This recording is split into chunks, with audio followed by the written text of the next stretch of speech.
Story 1. Father watching over me. A guy my mom works with noticed that my mom seemed troubled.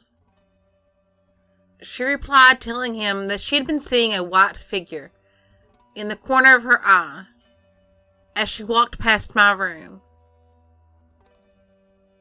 I was 17 at the time, so of course I still lived at home. This guy, the one my mom works with, thought for a second and then described my father to a T. Like the same build, hair color, eye color, everything. And then he said that he died a horrific death. My dad was killed in a drunk driving accident. He said that the guy that my mom's been seeing in my room at night is there to watch over me. Now, I'm pretty skeptical about this guy. Not about my father.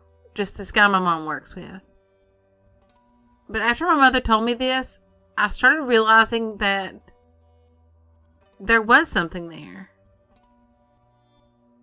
I will see something in my room when I'm walking past it towards my mom's room. A few nights ago, something happened that really convinced me. I was trying to go to sleep when this chill of air got to me. I was wrapped up in my blankets, but this chill would not go away.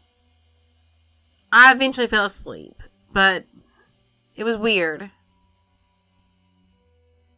And last night was strange. I was sitting in bed with a cigarette in my left hand, looking at a tape cover. Out of the corner of my eye, I see something white. As I turned to my right, there was this white thing. It looked like smoke, but it couldn't have been. The cigarette was in my other hand, and it wasn't producing that much smoke. As I stared at it, it disappeared. Faded out. I got at the cold chill again, but I still continued doing what I was doing. A couple years ago, a really good friend of mine died. We'd really only been close for a few months, but we bonded instantly when we met. The dream started after he passed away. In the dream, we're at this party. I see him sitting on a skateboard. When I approach him, his eyes are blank and black. No iris, no cornea, just black. All of it. That figure frightened me, and it still does. This past summer, I was staying at a friend's house. The night before my friend and I went to sleep, we sat up and told weird stories, and I told her the dream I'd been having. That night in my dream, he shows up at my house, and we start to talk. He starts to cry and asks if I really ever cared about him. I start crying myself and say yes. He gets up and starts to leave, but he calls over his shoulder and says that he'll see me again. Between my friend and the guy my mom works with, I just don't know. Is it all a crock, or am I just going crazy? Story 2. My grandfather. In the 1940s, my grandfather, father, my uncles, all the men in the family got together and built a family cottage. A couple years later, my grandfather built a small shed about 75 yards away from the actual cottage. This building had electricity and all the bells and whistles that my grandfather wired himself. A couple years back, my grandfather died. It was rather sudden. My family, we took it all in stride. The cottage was my grandfather's favorite place to be. There was nothing he loved more than to do work around the cottage, even if it was just raking leaves or fixing things. About a year after my grandfather's death, I began getting into music, playing the guitar myself. My parents spent a great deal of time at the cottage every summer, and being too little to look after myself, they brought me to the cottage with them. I brought my amplifier and guitar with me. Of course I did. My parents decided to move all of my musical equipment into the small outbuilding. The problem was we couldn't get the power out there. My father is an electrical technician, and he traced the wires to the peak of the roof. At this point, we found that there was a fuse box in the outbuilding. There was a thrown switch or something on the fuse box. No one in the entire family knew about the switch box until that moment. We proceeded to turn the switch box on.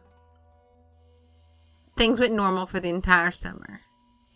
I had power in the little building.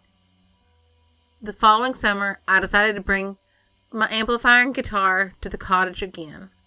And again, to our surprise, the switch on the fuse box was in the off position. No one had touched it, and we had left it on when we closed up for the winter. The cottage had been vacant all winter long. We turned the switch, and again, things went normally. Once again, the following summer, I didn't bring my amplifier or guitar this year. I checked the switch, and once again, it was off.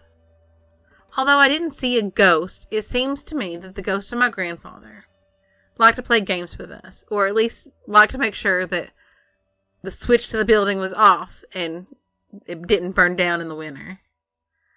That's the only explanation I have for it. Story 3. The Shadow. When I was about 7 years old, my family and I lived near an old graveyard from the time when the Vikings still terrorized Europe. We lived in a row house with 2 floors, and I slept on the second one. My room was very small and faced the small outside street. The street was too small for vehicles. Only pedestrians and cyclists could use it. I always slept with my door open just a little, with a lamp switched on near the window. One night, I woke up suddenly. I don't know why. As I laid still in my bed and tried to go back to sleep, suddenly something caught my eye. It was a shadow. And when I say a shadow, I don't mean one of those regular ones. This one was the shape of a full-grown man, but it didn't have a body. The shadow went into my room from the opening in the door and slowly moved towards my bed, following close to the wall. I closed my eyes and hoped that it would disappear when I opened them again. But once I'd opened them, the shadow was still there. I cried out to myself, "There are no such things as ghosts. There are no such things as ghosts." But still, the shadow came closer and closer. I pinched myself on the arm, hoping that I was only dreaming. But I wasn't. When the shadow reached my pillow, it just disappeared. I've gone over and over in my head the happenings of that night, but I still can't figure out what it was that visited me that night. It wasn't a shadow from the street, since there was no cars to send out lights, and my curtains were closed. It wasn't anyone in my family. I asked them the next morning. The shadow never came back. But other things did happen. Like paintings falling off the wall with no reason. Doors have opened by themselves. Footsteps when no one else but me was home. Tell me what it was, because I don't know. Thanks for listening. I hope you enjoyed the stories. If you did, give me a thumbs up and hit that subscribe button. Don't forget to leave a comment down below. I'd love to hear from you. Bye.